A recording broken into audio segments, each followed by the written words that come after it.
Trends around the NBA can consistently change. This can be related to what franchises look for in players or the style and tendencies that a team wants to incorporate on the floor.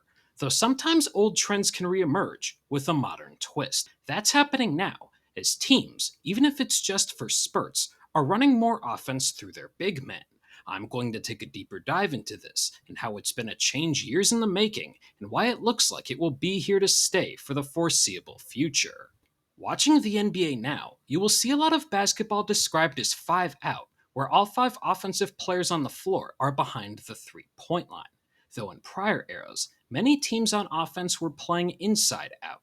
This is where the offense ran through a traditional post player, who would then kick the ball out if they weren't able to score. Legendary examples of this include the likes of Kareem Abdul-Jabbar, Hakeem Olajuwon, and Shaquille O'Neal, all who could take over games as scorers and facilitated as well.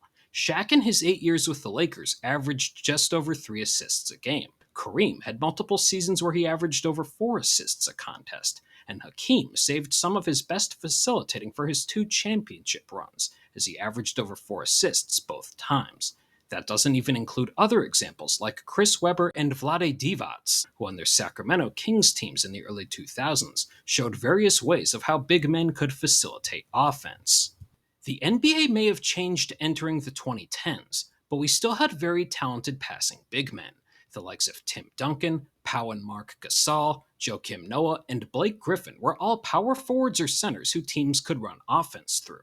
Though towards the end of that decade, we started to see a shift in how teams did it. They started to incorporate more handoffs into their offenses. Utilizing handoffs can help for a variety of reasons. You don't need your big to be an incredible passer, and it can help a player create space when attacking downhill, create mismatches, and also act as a ball screen. The action can also take place all over the floor, whether it's behind the arc or closer to the free throw line. So let's take a look at how teams have incorporated these since the 2015-16 season, which is when Nikola Jokic happened to enter the league. This chart looks at how many teams incorporated handoffs on at least 5% of their possessions over the last 10 years. With teams playing at various paces, the percentage of possessions seemed like the best way to measure this. As you can see, only 8 teams incorporated handoffs at this level in Jokic's rookie year, and the Nuggets were one of those 8. Though by the 2020 season, over half of the league was incorporating this on at least 5% of their possessions. That has gone down a bit since, though only 2 of the 30 teams incorporated handoffs on less than 3% of their possessions this past season.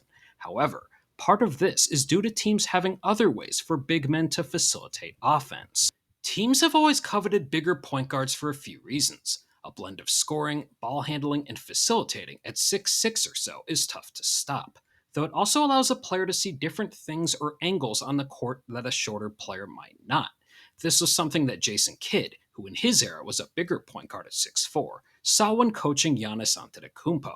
After experimenting with Giannis at point guard a bit in the 2015-16 season, Kidd wanted to hand over the keys to him the following year. Though with Giannis being half a foot taller, he would see the floor a bit differently than his coach. So when coaching Giannis, the Hall of Famer would climb on top of a folding chair to get a better grasp of what his then young star was seeing and help explain the point guard position. This was a big help, as giving Giannis the keys to the offense led to him getting more chances to attack in transition, while also allowing him to get more reps in how to read opposing defenses. Add this all up, and you have the player you see today, and there is even talks of Giannis taking on a larger point guard role this upcoming season. While not every player can get downhill like Giannis, it has become much more common for a big man to get a rebound and bring the ball up court to initiate offense. On top of that, big men can create for themselves and others in more ways than ever now, though one common way remains the post-up. Nikola Jokic, Joel Embiid, Ivica Zubac, Alperen Sengun, and Kristaps Porzingis are all notable bigs who utilized post-ups on at least 20% of their offensive possessions this past year. That doesn't even factor in players like Giannis, Anthony Davis, Karl Anthony Towns, and Bam Adebayo, who also incorporate post-ups, just not as frequently. All these players can also facilitate to various degrees out of the action, whether it's finding cutters or perimeter shooters. With the game being played in more space than ever and emphasizing versatility and quick decision-making, many bigs in this era can create offense for teammates in a variety of ways. Some enter the league with these skills, and others can develop them, though a big's facilitating ability can be emphasized uniquely depending on their offensive strengths. They can find players going downhill on the short roll like Draymond Green excels at. Others can attack a closeout and pass to a teammate off the dribble, or find cutters or shooters operating from the high post or at the top of the key. Though now it is not uncommon to turn on an NBA game and see a player 7 feet or taller operating out of pick and roll. This can create mismatches with an inverse pick and roll, where smaller players are setting the screens and can lead to scoring from various levels. The important thing is this can serve as another way to let your big read a defense and create advantages for teammates while also providing the offense with another facilitator that opponents have to account for. The gold standard for this blend of skills currently, and likely for the foreseeable future, is Nikola Jokic. The 3-time MVP and NBA champion can score every way imaginable and can also do it very efficiently. He's deadly out of the post, where he displays incredible touch and footwork, can score out of isolation, pick and roll, and is also a very good 3-point shooter. That doesn't even account for his passing, which combined with his scoring makes him a nightmare for opposing defenses. Jokic is an incredibly creative passer, and his ability to read angles and think a step ahead of an opposing defense is a joy to watch. With the attention he draws as a scorer, that only creates more opportunities for him to hit open teammates and makes him an ideal player to build an offense around. The one thing that makes basketball so fun is how players of all ages can take elements of someone's game and try to incorporate it into their own. Given that Jokic has now been an all-star for the better part of the last decade, there are younger players who have emulated his game and taken pieces of it to help make them who they are today.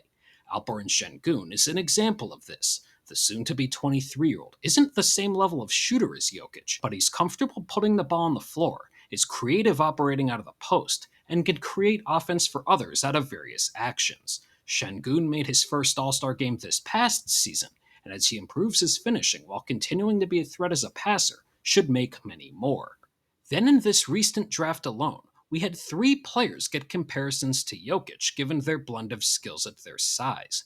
Derek Queen received the comparisons given his skills in the post, touch around the basket, and pairing that with some ball handling and facilitating ability. Danny Wolf was a guard before he had his growth spurt in high school. Those guard skills were evident in his year at Michigan, as despite being 6'10", he was often running pick and roll while displaying some impressive passing. The other player who received Jokic comparisons is Yang Hansen, who's become the star of this year's Summer League and hasn't been shy about his admiration for Jokic. Yang still has plenty of room to grow as a player, but shows footwork and moves in the post that, paired with his decision-making as a passer, has plenty of fans already calling him the Chinese Jokic. It's unfair to call anyone the next Jokic, since his skill set as a whole is just so unique, but we'll certainly see parts of his game incorporated by incoming NBA players for years to come. So how should we expect to see big men used as facilitators going forward?